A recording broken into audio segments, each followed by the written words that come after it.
Hi friends, అందరికీ నమస్కారం. నేను మీ సురేష్ బజ్జా. మీరు చూస్తున్నారు writer Suresh Bajja YouTube channel. ఈరోజు మన వీడియో ఆత్మ విప్లవం ఎపిసోడ్ 2 అనమాట. మనం ఇప్పటి వరకు ఎపిసోడ్ 1 అయితే చేసాము.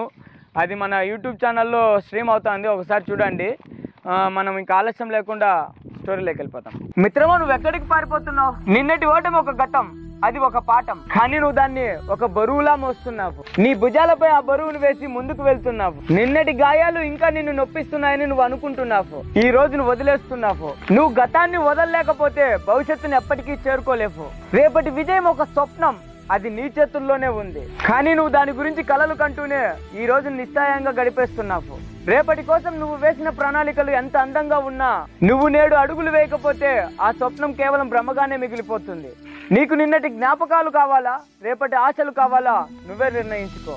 నిజమేమిటంటే ఈ రోజు మాత్రమే నీ చేతుల్లో ఉంది. ఈ క్షణం మాత్రమే నీకు ఆయుధం. నువ్వు గతాన్ని పట్టుకు వేలాడితే అది నిన్ను వెనక్కి లాగుతుంది. నువ్వు భవిష్యత్తును మాత్రమే చూస్తూ కూర్చుంటే అది నిన్ను అక్కడే వదిలేస్తుంది. నీలో ఉన్న ఆవేశాన్ని నువ్వు ఈ క్షణం నుంచే ఉపయోగించుకోవాలి. కదలికలో మాత్రమే నీకు నిజమైన జీవితం ఉంది. మిత్రమా, నీ ఆత్మను నువ్వు ఎందుకు మోసం చేసుకుంటున్నావు?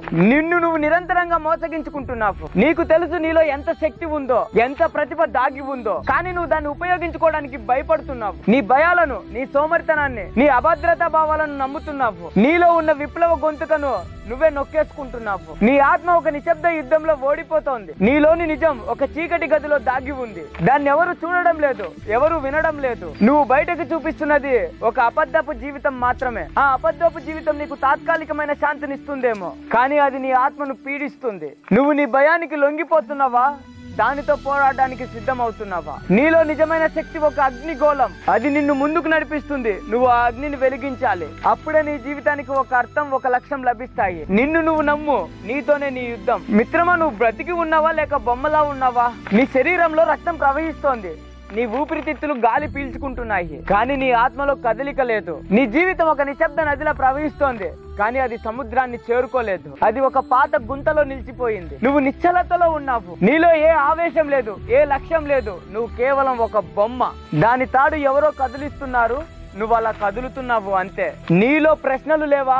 నీకు కనిపించే అన్యాయాలను నువ్వెందుకు ప్రశ్నించడం లేదు? నీకు కనిపించే అబద్ధాలను నువ్వెందుకు ప్రశ్నించడం లేదు? నీవు ఈ మౌనానికి అలవాటు పడిపోయావు. ఈ మౌనం ఒక చెరసాల, దాని తాళం నీ చేతిలోనే ఉంది. నువ్వు ఆ తాళం తీసి బయటకు వస్తావా, లేక చివరి శ్వాస వరకు ఆ చెరసాలలోనే ఉంటావా? నీకు స్వేచ్ఛ కావాలి అంటే ముందు నువ్వు నీ ఆత్మను విడిపించుకోవాలి. నీ లోపల నుంచి ఒక పోరాటం మొదలవ్వాలి. నేను రాసిన ఈ పుస్తకం ఒక ప్రారంభం మాత్రమే.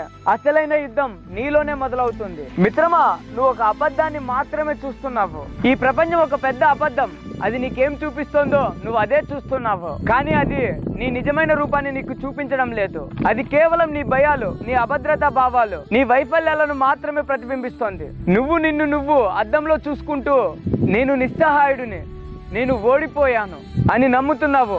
అద్దంలో కనిపించేది కేవలం నీలో ఉన్న భయం మాత్రమే. ఆ అద్దాన్ని నువ్వు పగలగొట్టు, నీ చేతులు గాయపడచ్చు, కానీ అప్పుడే నీకు నిజమైన నువ్వు కనిపిస్తావు. నీలో ఉన్న శక్తి, నీలో ఉన్న ధైర్యం, నీలో ఉన్న ఆవేశం కనిపిస్తాయి. నువ్వు బలహీనుడివి కాదు, నువ్వు భయంకరమైన శక్తి ఉన్నవాడివి. నువ్వు ఒక విప్లవకారుడివి. నీ నిజమైన శక్తిని నువ్వు చూడాలి. నా ఈ పుస్తకం ఆ అద్దాన్ని పగలగొట్టడానికి ఒక స్తుతి. ఇది నిన్ను బయటికి తీసుకొస్తుంది, నిన్ను నువ్వు ప్రశ్నించుకునేలా చేస్తుంది. అప్పుడు నువ్వు నీలో ఉన్న శక్తిని కనుగొంటావు. ఈ పుస్తకం ఇంతటితో అయిపోలేదు, మరొక భాగంలో మళ్ళీ కలుద్దాం. సో గైస్, చూసారు కదా, ఎలా ఉందో కామెంట్ చేయండి. నచ్చితే తప్పకుండా లైక్ చేయండి.